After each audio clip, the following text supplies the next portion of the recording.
કંકુતરી પૂરી કરવાની. શું કોઈ પાયલના કંકુતરીનું કંકુતરી કરવાનું હો. લખવાનું લખવાની કંકુતરી લખવાની હોય ને મને આપણે ઘેર જવાનું. બરોબર. હા. તો શું બનાવવાનું આજે ગાજરનો હલવો બનાવશો. કોણ બનાવવાનું? ગુડી મારી. અમે જ બનાવી ખાઈ લઈએ આજે તો.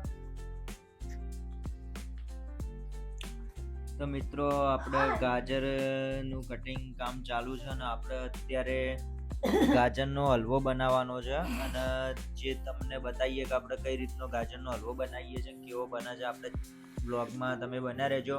તમને નાની રેસીપી આપણે શેર કરીશું ગાજર હલવાની. ઓકે મિત્રો મને તલ પાપડી ખવડાવો. નાની ગુગી ના એ ગુગી એ નાની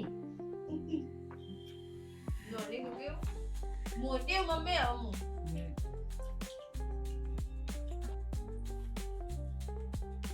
અને આ બટાકાનું મેથીનું શાક કરવાનું. મેથી બટાકા સબ્જી બનાવવાની મેથી બટાકાની. એ કોણ બનાવે? હું બનાવીશ.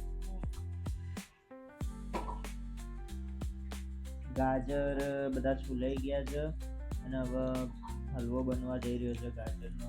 મેં ધોયા છે. ગાજરને બધું ધોઈ દો તો.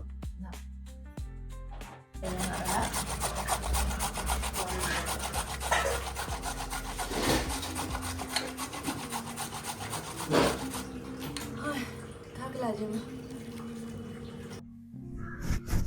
તો મિત્રો આપણે હલવો બનાવવાનું કામ આપણે ચાલુ છે અને હવે આપણે થોડી એક્સરસાઇઝ કરી દઈએ પછી તમને બતાવીએ હલવો કેવો બને છે.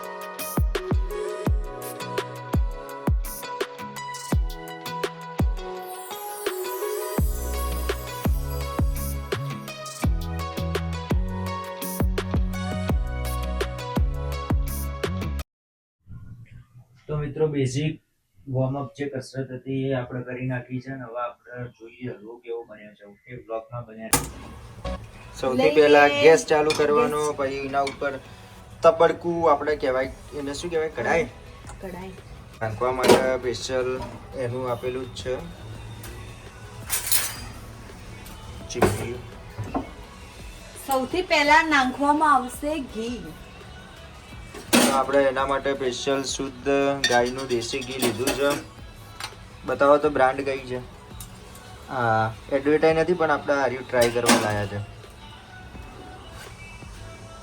પહેલા લઈ લીધું છે ઘી.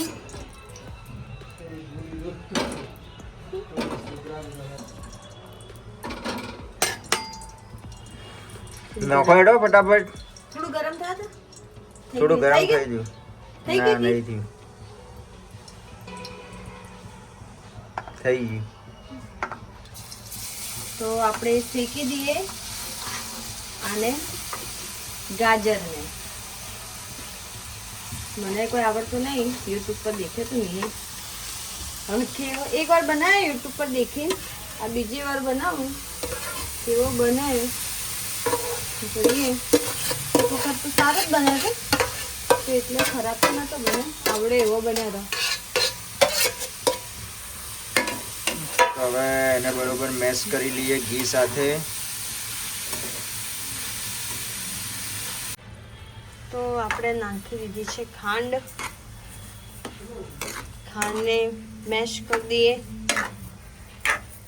એક હાથે વિડીયો શૂટ કરો ને એક હાથે બનાવો તો ફાવતું નહીં એટલું મને.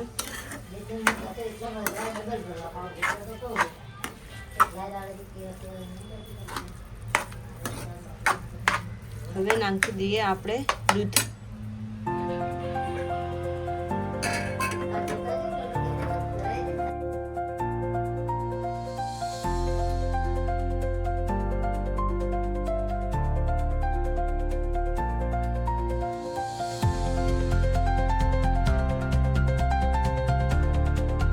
ફાઇનલી ગાઈસ તો આપણો હલવો તૈયાર થઈ ગયો છે.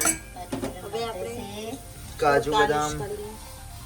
હા સરસ.